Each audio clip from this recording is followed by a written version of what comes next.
تو رسول اللہ صلی اللہ علیہ وسلم نے فرمایا فمن آذاہم فقد آذانی، جو میرے صحابہ اور اہل بیت کو تکلیف دے گا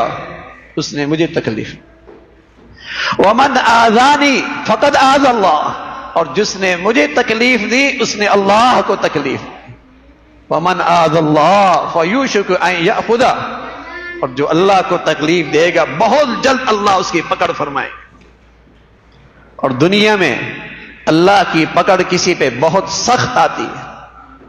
اللہ کی پکڑ کسی پر دنیا میں بہت سخت آتی ہے، اور دنیا میں اللہ کا جو سب سے بڑا عذاب ہے اور سب سے بڑی سزا ہے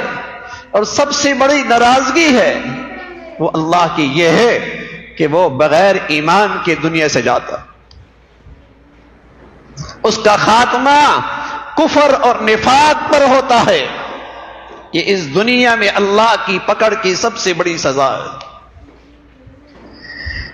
یہ اس دنیا میں اللہ کی پکڑ کی سب سے بڑی سزا ہے کہ وہ کفر پہ مرتا ہے، وہ صحابہ کی بغض پہ مرتا ہے، وہ اللہ کے نیک بندوں سے دلوں میں نفرت لے کے مرتا ہے۔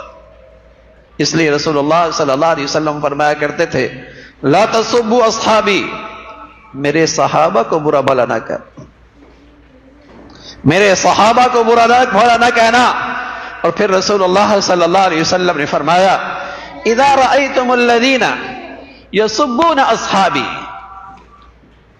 اذا رأيتم الذين يسبون اصحابي فقولوا لعنة الله على شركم،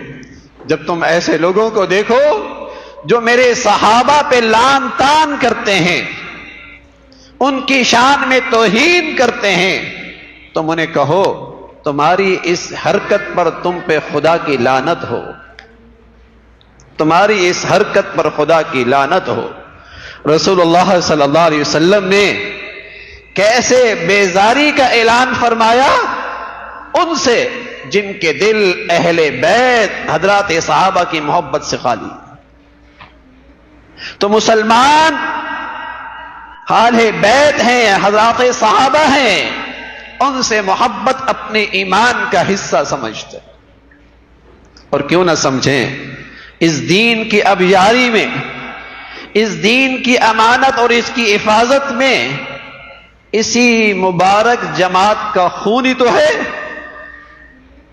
انہی کی تو قربانیاں ہیں، انہی نے تو اس کی ابیاری کے لیے اپنا سب کچھ قربان کیا ہے کہ جس کی بدولت آج ہم مسلمان ہیں۔